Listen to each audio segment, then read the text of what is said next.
Have you ever stopped to really feel a single coin in your pocket? It's such a small thing, isn't it? It has a certain weight, a cool touch. It jingles against others, making a tiny metallic sound.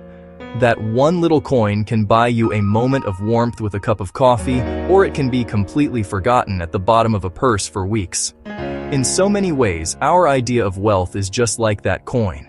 It has its purpose, its undeniable use.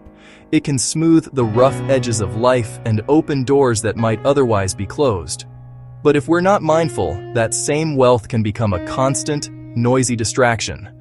So many of us have been taught to believe that wealth is a number in a bank account, a collection of assets, the size of our home. We spend our precious days, our energy, our very life force, striving to make that number bigger. We chase it with everything we have, believing that once we reach a certain goal, a profound sense of peace and happiness will finally be ours. But what if I told you that this is one of the greatest illusions we live under? Buddhist wisdom offers a beautifully simple, yet revolutionary perspective.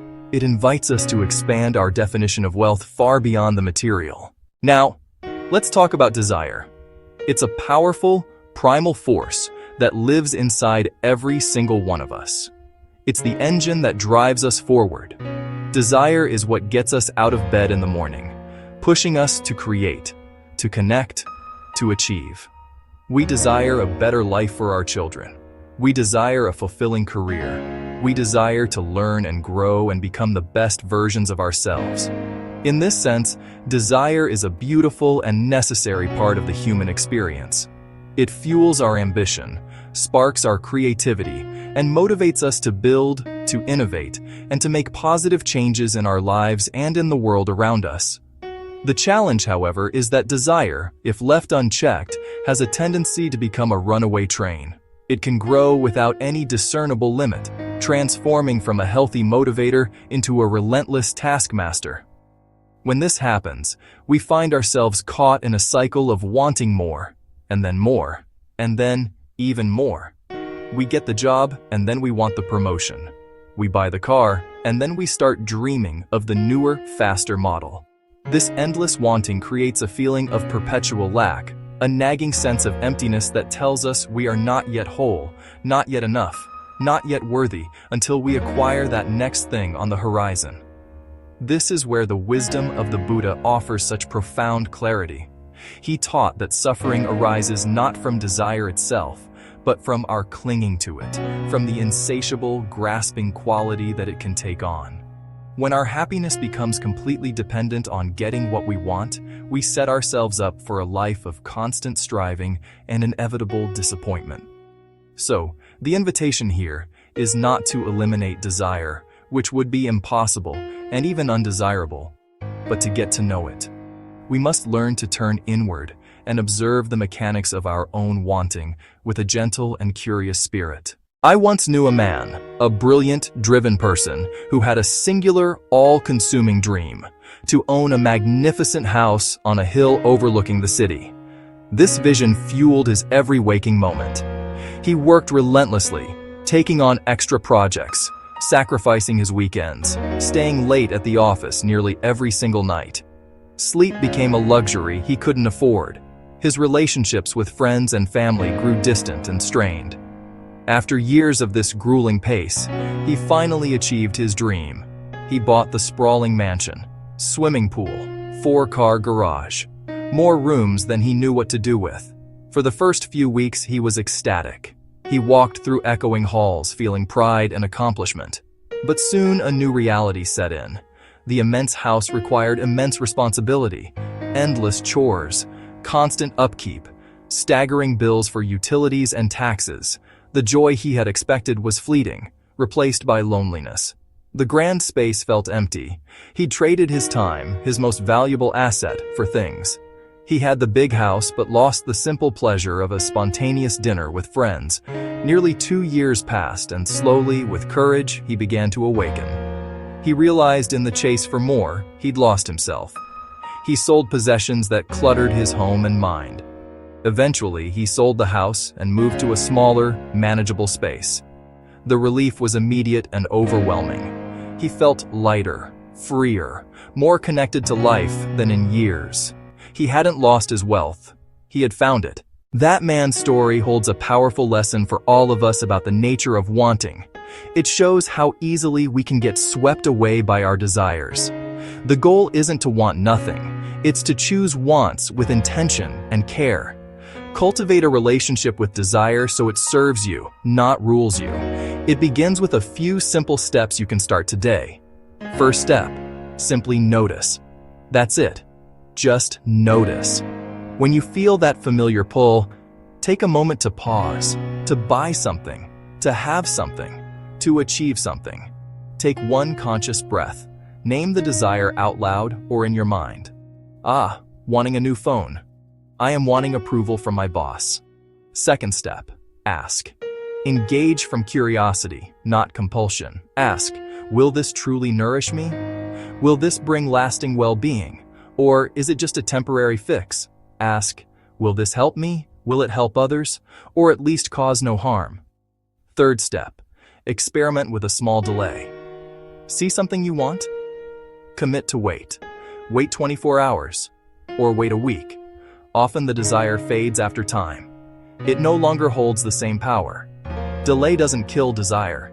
It restores choice. It puts you back in the driver's seat, moving forward with grace and intention. Where is this feeling coming from? Is this a true need or a passing want? Am I seeking this for myself or someone else's expectation? These aren't judgments. They are tools for clarity and wise decisions. They help align actions with your deepest values. Notice, ask, delay. 3 steps that quietly change everything. Once we begin to cultivate a healthier relationship with desire, our relationship with wealth itself begins to transform. We start to see it not as something to be hoarded and accumulated for our own sake, but as a form of energy, a river that can flow through our lives to create benefit for ourselves and for the world around us. Buddhist teachings encourage us to approach our resources, whether they are abundant or modest, with a profound sense of stewardship and care. This means using what we have to support a life of balance, purpose, and compassion, rather than one of endless consumption. The first principle of using wealth wisely is to take care of your fundamental needs. This is the foundation upon which everything else is built. Use your money to ensure you have healthy food, a safe place to live, and access to healthcare. Invest in your own growth and education, as learning is a form of wealth that can never be taken from you. When we create a stable base, our minds are naturally more at ease. A core practice is giving, or dana. Giving is not a loss, but the cultivation of a generous and open heart. When we give, we challenge the ego's grasping, affirm our connection, and remember that our well-being is intertwined with all. Try 3 small actions. 1 sincere compliment daily. Give 1 item you don't need. Set aside a small portion for giving or goals. Practiced consistently, these retrain your heart and mind to experience the profound joy found in generosity. Wealth that flows with wisdom nourishes life. From me to we. So we've talked about wealth and we've talked about desire, but the ultimate prize, the true treasure, is inner peace, a deep and abiding sense of inner peace. This is not the same as fleeting happiness. It's not about a life without problems. Imagine a deep, calm ocean with a choppy surface of waves, a quiet, steady place within you, a core of stillness. Inner peace is cultivated, not found, like tending a small, precious garden in your mind. It takes gentle, consistent effort. One of the simplest, most powerful tools is mindfulness of breath. You can do it right here, right now. Take 2 minutes. Sit quietly. Close your eyes if comfortable. Bring attention to the breath moving in and out. Feel the air enter your nostrils. Feel it fill your lungs, then release. Your mind will wander. That's normal. It may go to your to-do list, to a conversation you had yesterday, to a worry about tomorrow. Don't fight or judge those thoughts. Notice with kindness, then gently guide your attention back to the breath. Morning. Before your phone, sit 2 minutes, breathe. Set 1 kind intention. Midday. A short walk. Notice your feet. Evening. List 3 small things you're grateful for. These simple practices are the seeds. Over time, they blossom into a resilient garden of inner calm. As we stand here on the final day of 2025, it's a natural time for reflection. We've seen how our ideas about wealth, desire, peace are all intricately woven together, like threads in a single, beautiful tapestry. True wealth is not about accumulation, but about appreciation. Our health, our time, our connections. When we use our money to care for our health, deepen our learning, and generously help others, our minds begin to relax. Desire, that powerful fire within us, doesn't have to be our master. By meeting it with gentle awareness and asking simple questions, we transform craving into a wise guide. When we pause before we buy, we create space for wisdom. We acquire less of what clutters our homes and hearts, and more of what truly nourishes our souls. Peace is not a destination to be reached, but a state to be cultivated, moment by moment, breath by breath. The path to real peace is not a sprint. It is a gentle, steady walk. It begins with one conscious breath, continues with one small act of giving, is strengthened by saving one small coin, waiting one extra day, and sitting in stillness for just 2 minutes. So, here is my gentle invitation to you. Put down whatever you are holding and find a comfortable seat. Set a timer for just 2 minutes. Close your eyes and feel your breath.